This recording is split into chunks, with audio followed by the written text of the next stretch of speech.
පොඩ්ඩයින් අද මොකක්ද අපි කතා කරන්න හිතන් ඉන්නේ. අද මං කතා කරන්න බැලුවේ ගෙම්බෝ ගැන.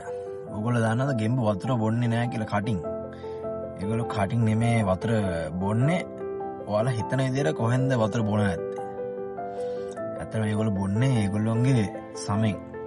මේ එයාලගේ ගොඩක්ම වතුර ඒ කියන්නේ එයාලා වතුර ගන්නේ ශරීරයට එයාගේ සමෙන්. ඒක සම හැදිලා තින්නේ ඒ වතුර මේ උරා ගන්න. එතකොට ඒ අර යටිබඩ හරියෙන් තමයි ගොඩක්ම වතුර උරා ගන්නවා කියලා කියන්නේ ඒගොල්ලෝ. දැන් ගෙම්බෝ වතුරේ ජීවත් වෙන්නත් හේතුව ඒක තමයි.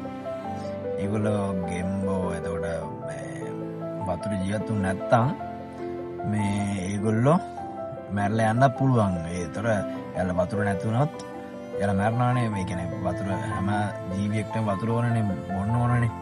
මේගොල්ලෝ අනිත් ජීවින් එක්ක බලද්දී වෙනස්, ගොඩක් වෙනස්. ඒ කියන්නේ මේගොල්ලෝ වතුර කටින් නෙමේ බොන්නේ, ඒගොල්ලොන්ගේ හැමෙන්. ඒ සමන් කියන්නේ යටි සම තමයි අර සුදු පාටට තියෙන සමෙන් තමයි ගොඩක්ම මේ ගෙම්බෝ වතුර ඇඟට උරා ගන්නේ.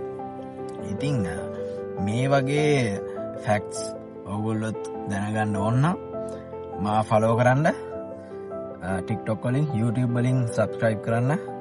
එහෙනම් අපි තවත් වීඩියෝ එකකින් හම්බෙමු. එහෙනම් ජය වේවා.